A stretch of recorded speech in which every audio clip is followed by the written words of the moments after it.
तो hello friends, स्वागत है आपका अपना चैलेंज ज्ञान की पेटी में। तो आज हम लोग बात करने जा रहे हैं Newton second law of motion. और इसे स्टार्ट करने से पहले हम लोग कुछ बातें कर लेते हैं। हुआ यूँ कि मैं कहीं जा रहा था, एक आदमी ने मुझे रोक के पूछ दिया, बताओ तो न्यूटन का लॉज। अब मेरे को तो न्यूटन का लॉज पूछ रहा है। मेरे को फर्स्ट पता था, लास्ट पता था, सेकंड का मेरे को पता नहीं था। तो मैंने फर्स्ट बता दिया, थर्ड बता दिया, सेकंड मेरे को पता नहीं। तो अब मैं क्या करूँ? वो धर के मेरा बेइज्जती कर दिया कि न्यूटन सेकंड लॉ नहीं पढ़ता है, क्या आता है ये वो इतना। तो मैंने सोचा कि चलो एक वीडियो बनाए Newton second law of motion पे, जिससे आपके साथ ये गलती ना हो। तो हम लोग जानते हैं कि न्यूटन का फर्स्ट लॉ में बात किया गया लॉ ऑफ इनर्शिया, जिसके बारे में बताया गया है कि अगर कोई ऑब्जेक्ट रेस्ट में है तो वो रेस्ट में ही रहेगा जब तक उस पर अनबैलेंस्ड फोर्स नहीं लगता है। यही चीज़ यहाँ पे बताया जा रहा है। और उसके बाद आता है सेकंड लॉ। तो न्यूटन सेकंड लॉ कहता है कि अगर कोई ऑब्जेक्ट है, अगर कोई ये ऑब्जेक्ट है, अगर इसमें अनबैलेंस्ड फोर्स लगेगा तो इसका मोमेंटम चेंज होगा और ये उस फोर्स के डायरेक्शन में जाएगा। जैसे हम लोग इसमें एक एक्सटर्नल फोर्स लगाएं, इसको फोर्स लगाएं और इसमें फोर्स लगाए, इसको ठेल दिए। तो यही है सेकंड लॉ। पर इसको किस तरह से किताबी भाषा में लिखना, ये हम लोग पढ़ेंगे। तो न्यूटन फर्स्ट लॉ पढ़ने से पहले हमें कुछ पॉइंट का ध्यान रखना पड़ेगा। जैसे मोमेंटम क्या है। ये मोमेंटम बहुत मेन चीज़ है। मोमेंटम देखिए क्या होता है कि मोमेंटम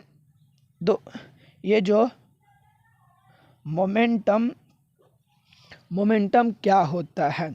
मोमेंटम ये चीज़ होता है कि कोई भी ऑब्जेक्ट अगर एक स्थान से दूसरे स्थान पे अगर पोजीशन चेंज करता है अपने मास के साथ, कोई भी फोर्स के कारण, तो उसको कहेंगे हम लोग मोमेंटम।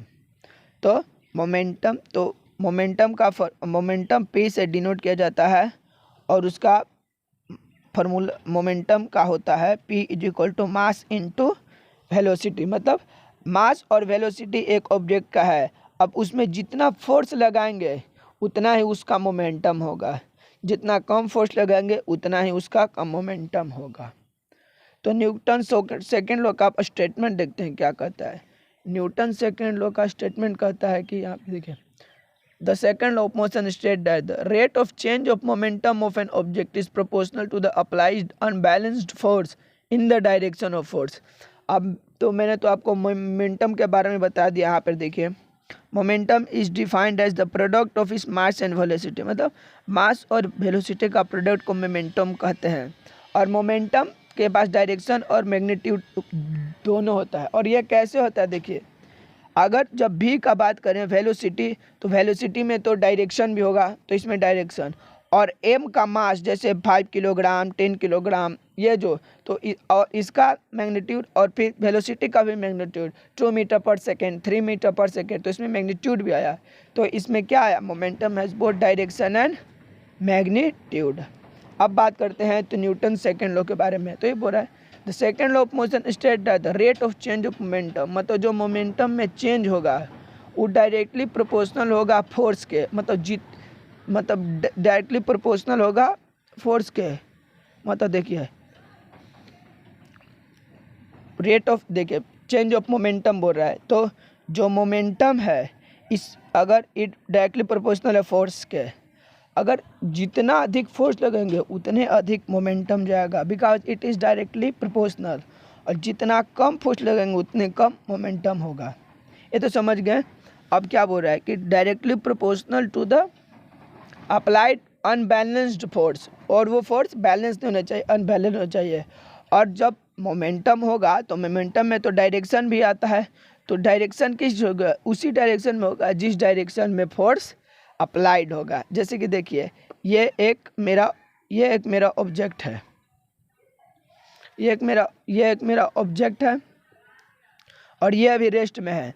जब हम इसे में फोर्स लगाएं, तो जब इसमें फोर्स लगाएं तो इधर आया, तो इसका जब अनबैलेंस्ड फोर्स लगा तो ये इसमें मोमेंट एक्सेलरेशन आया, उसके कारण इसका डायरेक्शन चेंज हुआ, तो डायरेक्शन चेंज तो ये यहाँ से यहाँ आया, और किस डायरेक्शन में आया, ये उसी डायरेक्शन में आया जिस डायरेक्शन में हमने फोर्स को लगाया था। जैसे कि एक ऑब्जेक्ट है, अगर हम लोग इधर से फोर्स लगाते हैं तो ये ऑब्जेक्ट इधर आएगा, तो ये अनबैलेंस्ड फोर्स ये ऑब्जेक्ट को इधर लाया, इधर किस डायरेक्शन में आया, in the direction opposite to the force. यही था। अगर आपको समझ में आया तो कृपया वीडियो को लाइक कीजिए, शेयर कीजिए और कमेंट ज़रूर करना कैसा लगा, क्योंकि ये मेरा न्यू चैनल है तो जिससे मुझे आप लोग का सपोर्ट मिलेगा। Thank you guys.